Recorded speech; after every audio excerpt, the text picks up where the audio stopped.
when a woman I had not spoken to in almost a year called me on a rainy Tuesday night and said she had just seen my dead best friend buying almond milk in a grocery store 3 states away.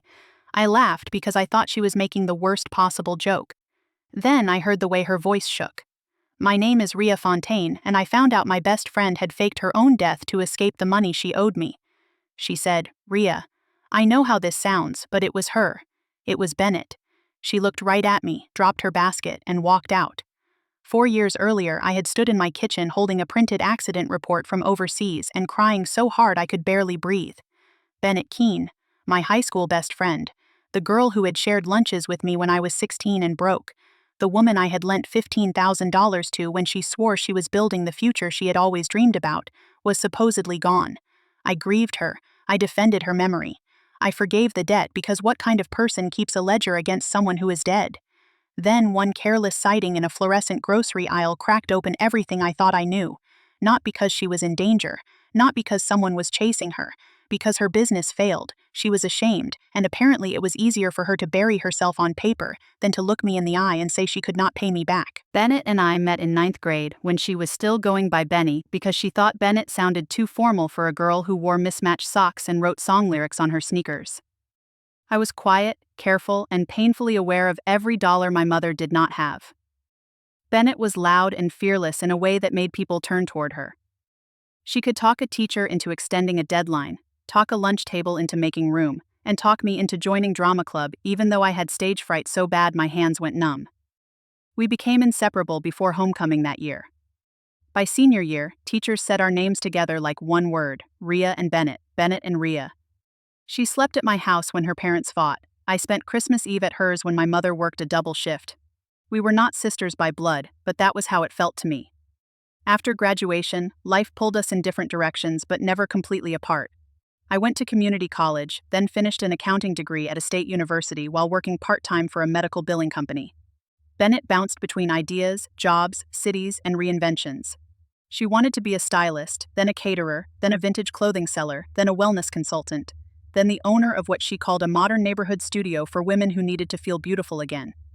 I used to tease her that she did not have hobbies, she had launch phases. She would grin and say, "One of them is going to hit, Rhea, you will see." By the time we were 32, I had a stable job managing finances for a regional dental group, a small condo, and an emergency fund I guarded like a second heartbeat. Bennett had charisma, a scattered resume, and a proposal for a boutique event styling business she called Keene Gatherings. She wanted to do intimate bridal showers, birthday dinners, baby blessings, and small corporate events, especially for women who wanted something elegant but not absurdly expensive. The idea was not ridiculous. Bennett had taste. She had contacts. She knew florists, bakers, photographers, makeup artists, and half the women in our town, because she could make strangers feel like old friends in under 10 minutes. What she did not have was capital. One evening she came over with a folder, 2 coffees, and a seriousness I rarely saw in her. She had projected costs, supplier lists, sample packages, and a spreadsheet that was messy but hopeful. She needed $15,000 to secure inventory, rent storage, put deposits down on linens and decor, build a website, and cover the first few months before client payments caught up. She told me she had tried a bank, but her credit was still damaged from an old car repossession. She said her parents could not help, and her boyfriend at the time, a musician named Ellis, was useless with money. I remember sitting at my kitchen table while she explained the repayment plan. $500 a month starting after 90 days, with the full balance repaid within 3 years, plus modest interest because she insisted she did not want charity. I asked questions because that was my nature and my job. Bennett answered some well and some with charm instead of substance. I should have paid more attention to the difference. But I loved her, I trusted her, and I believed that if anyone could turn a fragile idea into real momentum through sheer force of personality, it was Bennett. I agreed on one condition. We would put it in writing, not because I doubted her, I told myself, but because money changes friendships if people rely on memory instead of terms. She agreed immediately, and even joked that I was the most romantic accountant alive. We signed a promissory note using a template. My office attorney helped me review. It listed the amount, repayment schedule, interest, late provisions, and both our legal names. Rhea Fontaine, Bennett Alina Keene. I transferred the money the next morning. She sent me a photo of her laptop screen with the deposit pending and wrote, "You just changed my life." For the first few months, I thought I had. Bennett was everywhere. She posted photos of table settings, flower walls, hand-lettered place cards, and smiling clients holding champagne flutes. She invited me to a soft launch at a renovated warehouse and introduced me as her first investor, which embarrassed me but also made me proud. She made the first 2 payments on time. Then the third was late. She apologized and said a client had delayed a final payment. The fourth came in 2 smaller transfers. The fifth did not come at all. When I asked, she sounded exhausted. She said one wedding had canceled, another client had demanded a refund after changing her mind, and a supplier had kept a deposit after Bennett moved an event date. I told her we could adjust the schedule if needed, but she had to be honest with me. She cried on the phone and said, "I am trying, Rhea. I swear I am not running from you." Looking back, that sentence feels like a warning wearing someone else's clothes. Over the next 2 months, Bennett grew harder to reach. She missed brunch, stopped responding to group texts, and let calls go to voicemail. When she did answer, she sounded either frantic or strangely flat. She said she was traveling to meet an overseas supplier in Portugal through a contact who could import decor pieces at half the usual cost. I told her that sounded risky. She said risk was the only way to get unstuck. 3 weeks later, I received an email from an address I did not recognize. The subject line was about Bennett Keene. Inside was a short message from someone named Tomas, who claimed to be an associate helping with arrangements after a fatal accident near Porto. The English was formal and uneven. Attached was a scanned document that looked like an accident report and a brief death confirmation. It said Bennett had died after a vehicle incident on a coastal road. My body went cold before my mind caught up. I called her phone. It went straight to voicemail. I called Ellis. He sobbed so hard I could barely understand him, but he said he had received the same notice. I called her parents. Her mother screamed when I said Bennett's name. That sound still lived in me for years afterward. Everything after that became a blur of grief and confusion. There was no body returned home, which I was told had to do with local procedures, costs, and Bennett's stated preference in some document nobody could clearly explain. Her parents were devastated and disorganized. Ellis was useless, then absent. Tomas sent a few more emails with attachments, each one stiff and awful. I did not know enough about overseas death documentation to question what I saw. I was grieving, and grief does not make you a detective. We held a memorial in the community room of the library because Bennett had once said churches made her feel judged. People brought photos and told stories. I spoke about the girl who made me brave. Her mother hugged me like she was drowning. Her father sat in the back and stared at the floor. A framed photo of Bennett stood beside white lilies, and I remember being angry at the flowers because they looked too calm. A month later, I opened the folder with the loan documents. Bennett still owed me a little over $14,000. I could have filed a claim against whatever estate she had, but there was nothing meaningful to collect, and the idea made me feel sick. Her parents were already ruined, her business assets were scattered or worthless. So I wrote the debt off privately. I marked it as a personal loss in my own records, not for tax purposes, just emotionally. I told myself money was money, and Bennett was gone. I would rather have had my friend back than every dollar in my account. For nearly 4 years, that was the story. Bennett was dead. I missed her on her birthday. I thought of her whenever I saw eucalyptus garlands or brass candlesticks or women laughing too loudly over brunch. Sometimes I was angry that she had left such a mess. Sometimes I felt guilty for being angry at a dead woman. I dated, worked, helped my mother move into a smaller apartment, and slowly stopped, expecting grief to announce itself before it knocked me down. Then came the call from Melanie Cross, a mutual acquaintance from high school. Melanie had moved to Ohio and was traveling for work when she stopped at a grocery store outside Columbus.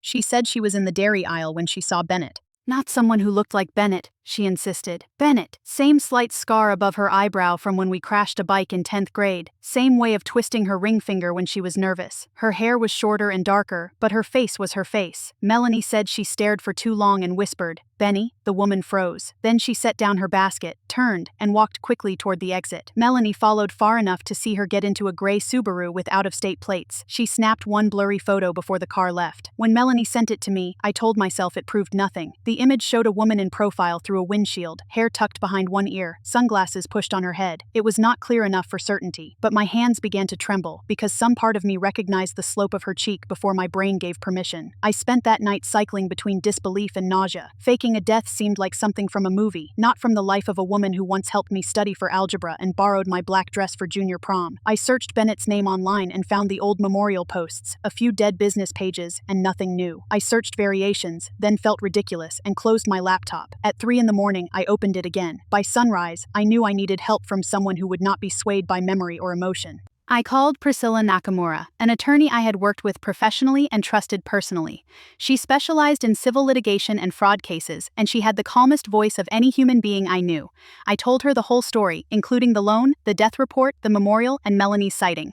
She did not gasp or make dramatic promises. She asked for documents. She asked whether I still had the promissory note. I did. She asked whether I still had the emails from Tomas. I did, because accountants and grieving friends apparently both keep records for too long. Then she said, "Do not contact the woman Melanie saw. Do not contact Bennett's family yet. Let us confirm whether there is anything to confirm." Priscilla referred me to a private investigator named Marisol Vance. Marisol was in her late 40s, with silver threaded through black hair and an expression that made lying feel pointless. When I met her in Priscilla's office, she listened without interrupting. She looked through the documents, the blurry grocery store photo, the old loan agreement, and the emails. Then she asked questions that made me realize how many assumptions I had accepted because I was grieving. Who verified the accident? Who spoke directly to authorities overseas? Was there a consular report? Who arranged final disposition? Did anyone see Bennett after she supposedly left the country? Did Bennett have a passport stamp? Did I know Tomas beyond the emails? Every answer sounded weaker than the last. No, I had not spoken with authorities. No, I had not seen a consular report. No, nobody in our circle had identified a body. Yes, Bennett had been acting overwhelmed before the trip. Yes, the email address from Tomas was a free account. Yes, the documents were scans, not originals. Shame washed over me as if I should have known. Marisol must have seen it, because she said, "You were told your best friend died. You reacted like a human being, not an investigator." The investigation took 6 weeks. Those weeks were some of the strangest of my life. I went to work, answered emails, approved budgets, and sat in meetings while part of my mind lived in a grocery store, 3 states away. Priscilla and Marisol kept me on a strict information diet. They told me enough to know they were working, not enough to let me spiral into speculation every hour. Marisol started with the grocery store. She used the date, approximate time, and location Melanie gave her, then tracked nearby cameras where legally possible. She found a clearer image of the Subaru at a gas station 2 blocks away. The plate led to a vehicle registered to a woman named Elena Carnes in a suburb outside Columbus. Elena Carnes. The name hit me like a slap because Bennett's middle name was Elena, and Keene to Kearns was not a wild leap, close enough to feel familiar in her own mouth, different enough to dodge a casual search. Marisol found an apartment lease, utility records, and a small business registration for Elena Kearns doing freelance event coordination and interior styling. There were no splashy social media pages, no public photos, just enough paper to live. The address matched the area where Melanie had seen her. Marisol did not rush to confront her. She built the proof. She found that Elena Kearns had appeared on paper roughly 3 months after Bennett's reported death, first using a mailbox service, then a short-term rental, then a regular apartment. She found employment records from a design showroom. She found a traffic citation with a signature that looked painfully similar to Bennett's. She found a business license application that listed a birth month and day matching Bennett's, but with a birth year altered by 2 years. Then came the photograph. Marisol obtained a publicly available image from a local vendor event, buried on a community page, where Elena Kearns stood half-turned beside a table of floral samples. The photo was grainy, but it was enough. It was Bennett. Older, thinner, darker hair, yes, but Bennett. I stared at the image until the room blurred. There was the scar above her eyebrow. There was the crooked left smile she gave when she was pretending not to be nervous. Alive. She had been alive while I cried at her memorial. Alive while her mother screamed. Alive while I erased $14,000 from the ledger because I thought death had taken away the possibility of repayment. I expected rage to come first, but grief came back before anger. It felt like losing her again, except this time there was a person to blame, and that person was her. Priscilla then brought in a forensic document examiner, named Dr. Helena Ruiz, to review the accident report and related documents. I had imagined forgery as misspelled names and obvious errors. Dr. Ruiz showed me it was more subtle. The formatting did not match the relevant local reporting protocols. Certain stamps were inconsistent with the agency named. The translation style suggested a template, not official processing. One reference number did not follow the numbering system used in that region. The signature block was wrong for the supposed issuing office. In plain terms, the document was not a real accident report. It was designed to look convincing to grieving Americans who would not know better. Dr. Ruiz also found signs that one scanned document had been digitally assembled from multiple sources. The official-looking seal had compression artifacts different from the surrounding text. I remember asking, "So this was made on purpose?" Dr. Ruiz looked at me gently and said, "Yes. This was not an administrative mistake." Marisol kept digging into Tomas. The email account had been created shortly before the first death notification. It had recovery information tied to a prepaid phone. That phone had been activated near the city where Bennett lived before she disappeared. Through legal channels and some old-fashioned interviewing, Marisol identified Tomas as Tomas Ladera, a real person Bennett had met through an import forum. He was not a government official or funeral coordinator. He was a small-time broker who connected overseas artisans with American buyers. Marisol believed he helped Bennett create the story, either for money or because she misled him about why she needed documents. When authorities later became involved, that question became part of a broader inquiry. At that stage, I cared less about Tomas than about the unbearable fact that Bennett had sat somewhere breathing while the rest of us mourned. Priscilla told me we had enough to act, but she wanted to plan carefully. The loan was still documented. The fraud changed everything. Depending on the jurisdiction, there could be civil claims for the original debt, fraudulent misrepresentation, intentional infliction of emotional distress, and damages tied to the deliberate fabrication. There might also be criminal exposure related to false documents, identity manipulation, and any benefits or obligations affected by the fake death. She warned me that lawsuits are not emotional cleansing rituals. They are slow, expensive, and often unsatisfying. I told her I understood. I was not asking the court to heal me. I wanted Bennett on record as alive, accountable, and responsible for what she had done. Before filing, I asked to speak to Bennett. Priscilla advised against direct contact, then allowed a controlled call after Marisol confirmed the number linked to Elena Kearns. Priscilla sat beside me in her office when I dialed. Marisol was there too, silent, arms folded. My mouth went dry when the call connected. A woman answered, cautious and unfamiliar. I said, "Bennett." There was silence, not confusion, not denial. Silence. Then she said, "You have the wrong number." Her voice was lower than I remembered, but it was hers. My chest tightened so hard I had to press my palm against the table. I said, "It is Rhea, do not hang up." She breathed once sharply. Then she did hang up. For 3 minutes, I sat staring at my phone. Then a text came through from the same number. It said, "Please do not do this." I almost laughed because the nerve of those words was so enormous it became absurd. Please do not do this, as if I had built the lie. As if I had forced her into a fake grave. Priscilla told me not to respond emotionally. I wrote, under her supervision, "I know you are alive. I know about Elena Kearns. I know the death report was fabricated. My attorney will contact you." Bennett called back within 30 seconds. This time Priscilla recorded with proper notice under the applicable rules. Bennett was panicked. At first she denied everything, insisting I was harassing a stranger. Then Priscilla introduced herself and calmly listed enough evidence to make denial pointless. Bennett began crying. Not the open, messy crying I remembered from our 20s, but a tight, frightened sound. She said she had not meant for it to go that far. I asked, "How far did you mean for your death to go, exactly?" She said the business had collapsed. She owed suppliers, clients, and me. She had taken deposits she could not refund. She was afraid I would sue her, afraid her parents would call her a failure, afraid everyone would know she had built another dream on money she did not have. The overseas trip had been partly real at first. She had planned to meet a supplier, but she never went where she claimed. She panicked, contacted Tomas, and created a story that would make all the calls stop. She said, "I thought if I disappeared, everyone could move on." I said, "We buried you in our lives." She whispered, "I know." That was the moment my sympathy died. Not because she was crying, but but because she knew. She knew exactly what she had made us do. I asked if she had ever thought about her mother. Bennett said she watched the memorial through photos someone posted online. She had made a fake account and looked at them from a motel room. She said it broke her. I said, no, it broke us. You watched. Marisol's face did not move, but Priscilla looked down at her notes for a second longer than necessary.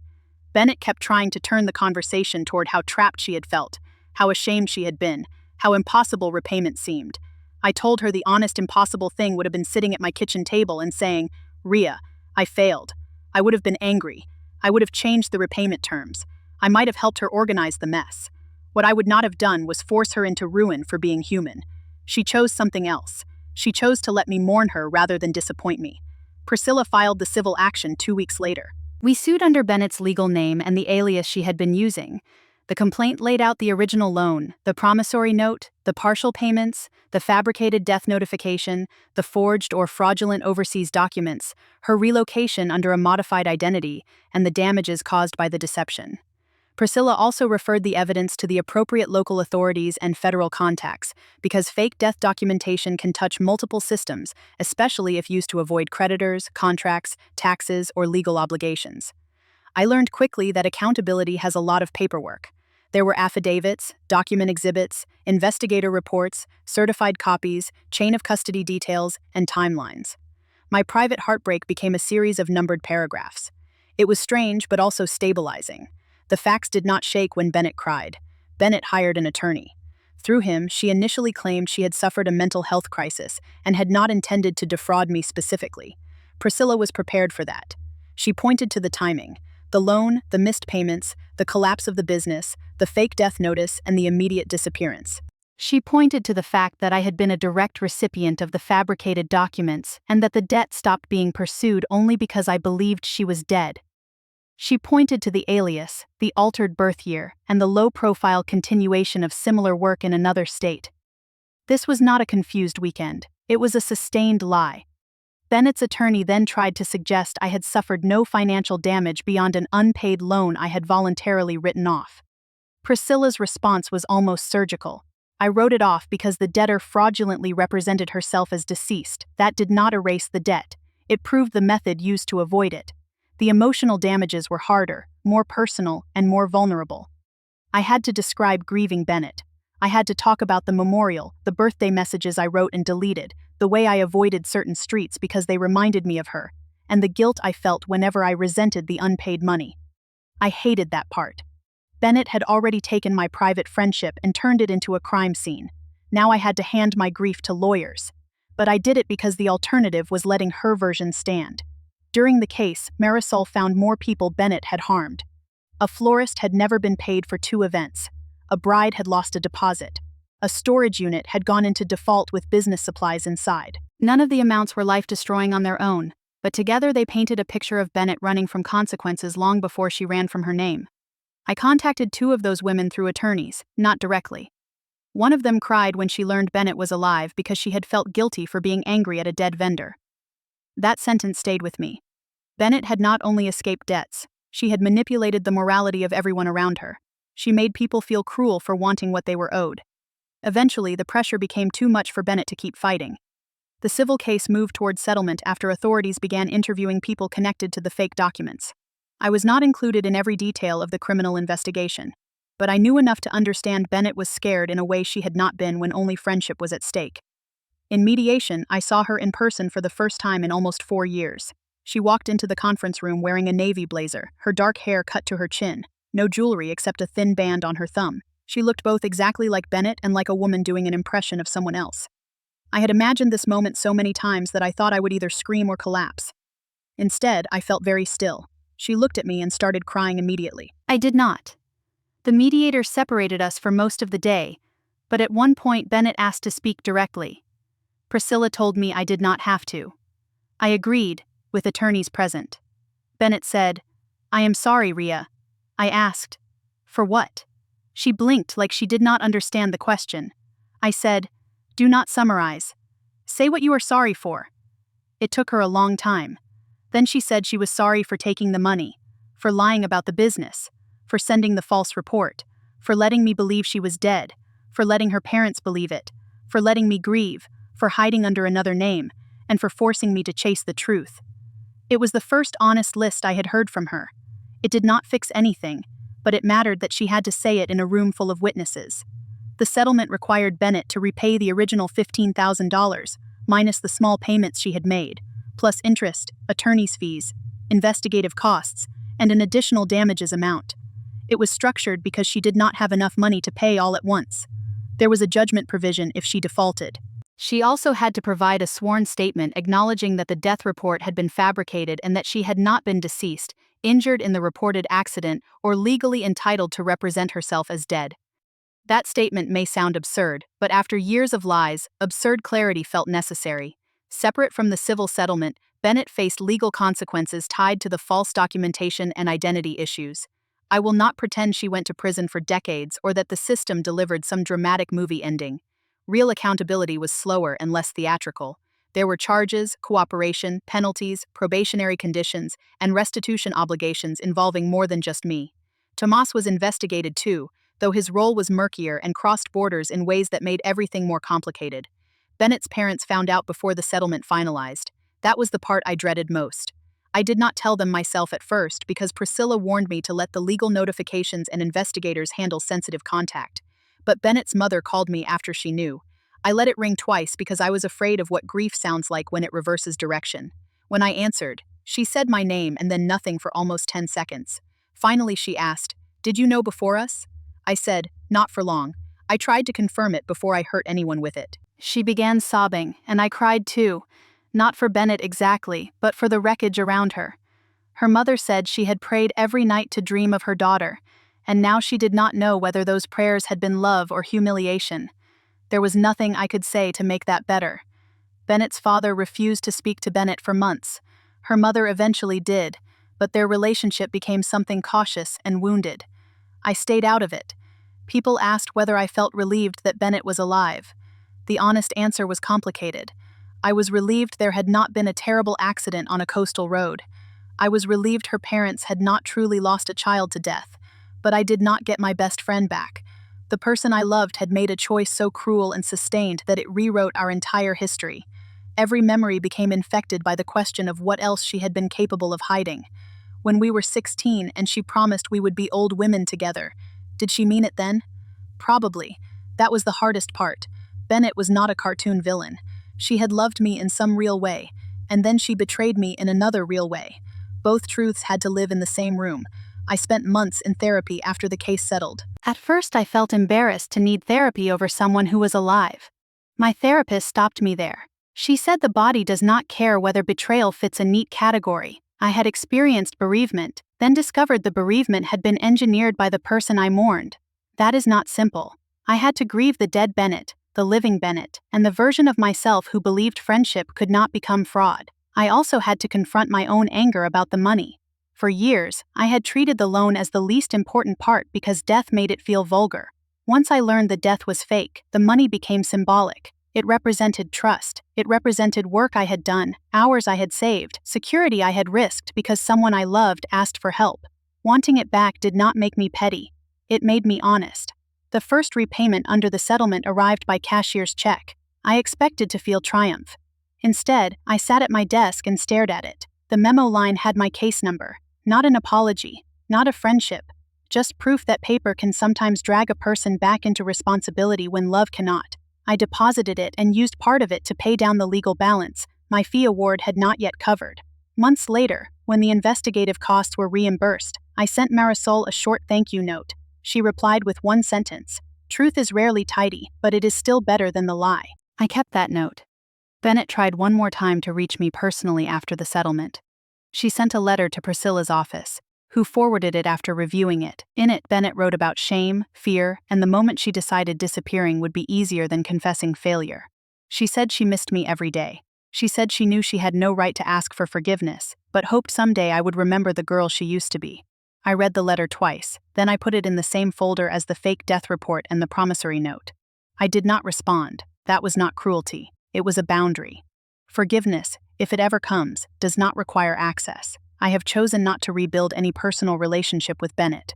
Some people in the outer edges of our old circle thought that was harsh. They said life is short. She clearly had been desperate, and at least she was alive.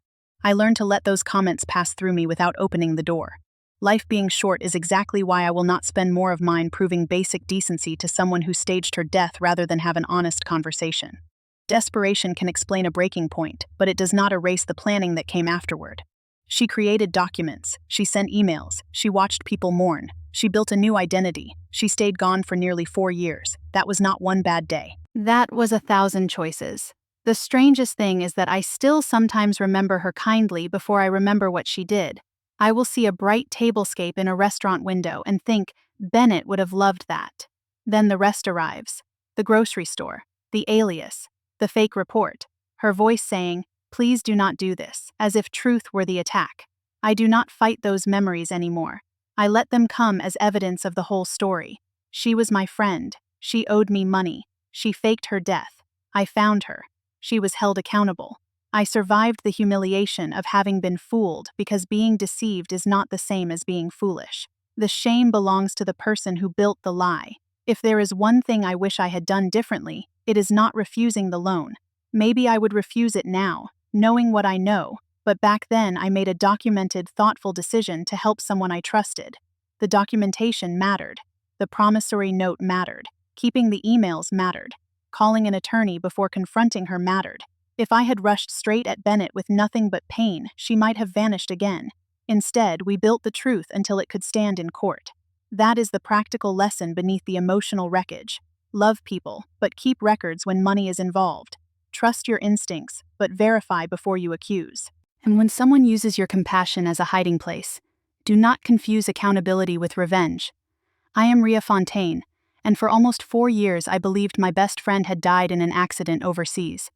In reality, Bennett Keene was living under the name Elena Kearns, 3 states away, because she thought a fake death was easier than repaying $15,000 and admitting her business had failed. She lost the friendship she claimed to miss, faced legal consequences, and had to repay what she tried to bury with her old name. I lost the version of her I loved, but I got the truth, and that was the only ending that could give me my life back. What would you have done if someone you had grieved turned out to be alive and hiding from a debt they owed you? Would you have confronted her first, gone straight to a lawyer, or walked away just to protect your peace?